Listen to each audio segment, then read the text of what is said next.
किसान बिल को लेकर लगातार किसानों की तरफ से विरोध किया जा रहा है और कई जगह पर इसे लेकर प्रदर्शन भी हो रहा है। वहीं कई नेताओं ने इस बिल के खिलाफ अपना इस्तीफा भी सरकार को दे दिया है। इसी को लेकर हमारे संवाददाता प्रणय शर्मा ने दिनेश सोनकर से बातचीत की। क्या कुछ बातचीत की, देखिए आप। इस वक्त हमारे साथ बीजेपी सांसद विनोद सोनकर जी मौजूद है। विनोद जी, किसानों के मुद्दों को लेकर जो अध्यादेश केंद्र सरकार ला रही है, अब जो आपके सहयोगी दल हैं वो भी आपसे छिटक कर दूर जा रहे हैं।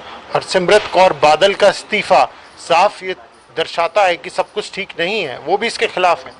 देखिए, सब कुछ ठीक है, उनकी अपने प्रदेश की कुछ राजनीतिक मजबूरी होगी जिसके कारण वो इस्तीफा दिए हैं। हम लोग इसके पूरी तरह समर्थक है। किसानों की आय के लिए बढ़ाने के लिए उनके हर प्रयास हम लोग सरकार के द्वारा किया जा रहा है।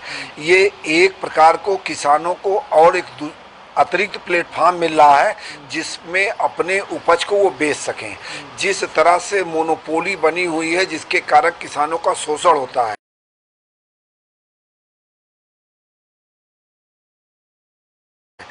इस बिल के पास हो जाने के बाद किसानों को और अतिरिक्त प्लेटफॉर्म मिलेगा, अतिरिक्त स्थान मिलेगा जहां पे वो अपने उपज को अपनी शर्तों पे बेच पाएंगे। लेकिन ये तो तर्क सरकार दे रही है, जो विपक्ष है या जो अब हरसिमरत कौर बादल है, उनका ये कहना है कि क्योंकि ये बिल आ जाएगा तो जो पूंजीवादी लोग हैं वो ज्यादा शोषण करेंगे किसानों का, मंडियां खत्म हो जाएंगी, आढ़तियों को नुकसान होगा और जो मूल्य मिलना चाहिए खेती का, उपज का, वो भी नहीं मिलेगा। देखिए, जब कंपटीशन बढ़ता है तो मूल्य घटता नहीं, मूल्य बढ़ता है। और रही जहां बात मंडियों को टैक्स का, पूरे देश में पंजाब ऐसा प्रदेश है जहां मंडी शुल्क सबसे ज़्यादा 8.5% लगता है। एक तो इस बिल के पास होने पे 8.5% मंडी शुल्क से मुक्ति मिलेगी।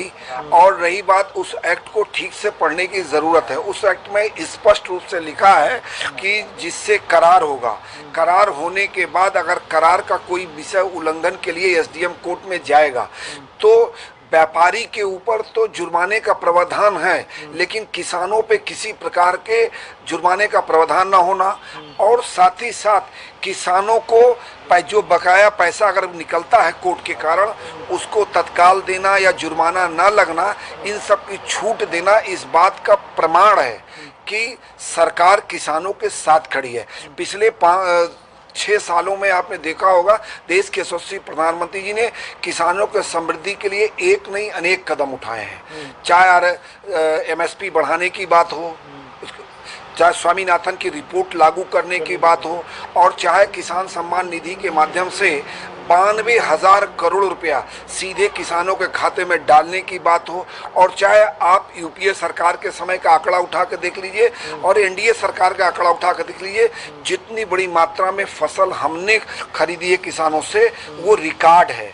इसलिए कुछ लोगों की अपनी राजनीतिक मजबूरी हो सकती है जिसके कारण इस तरह का भ्रम फैला रहे हैं, और इस देश का किसान समृद्धशाली भी बने, मजबूत भी बने, ये सरकार की नीयत और नीति है। एक शुक्रिया। तो ये थे विनोद सोनकर, जिनका साफ मानना है कि आने वाले समय में जो लगातार विवाद उठ रहा है उस पर न सिर्फ सरकार काम करेगी बल्कि प्रदेश में जो लॉ एंड ऑर्डर बना रहे